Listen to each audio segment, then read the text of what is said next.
Hi hello నమస్తే welcome to NK TV. నేను మీ శేషుప్రియ.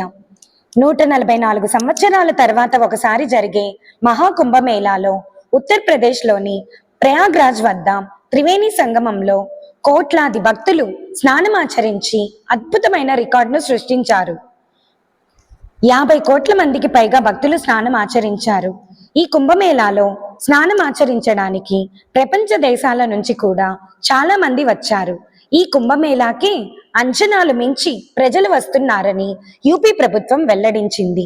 మొదటిసారి 40 కోట్ల నుంచి 45 కోట్ల మంది భక్తులు వస్తారని అంచనా వేశారు. కానీ ఇప్పుడు 50 కోట్ల మార్కు దాటేసింది. 144 సంవత్సరాల తర్వాత ఒకసారి వచ్చే ఈ మహాకుంభమేళా జనవరి 13న ప్రారంభమై ఏప్రిల్ 26 వరకు నిర్వహించడం జరుగుతుంది. గంగా, యమున మరియు సరస్వతి నదుల యందు ప్రజలు పుణ్య స్నానాలు ఆచరిస్తారు. ఈ మధ్యనే యూపీ గవర్నమెంట్ ఒక ప్రకటన జారీ చేసింది. భారత్, చైనా దేశాల మినహా ప్రపంచంలో అన్ని దేశాల జనాభా కంటే ఈ కుంభమేళాకు హాజరైన జనాభా ఎక్కువని వెల్లడించింది. దీనిని మానవ చరిత్రలోనే ఒక అద్భుతమైన ఘట్టంగా పేర్కొన్నారు. అంచనాలు వేసిన దానికంటే ఎక్కువగానే పుణ్యస్నానాలు ఆచరించడం చారిత్రాత్మక ఘట్టంగా పేర్కొంటున్నారు కొంతమంది విశ్లేషకులు.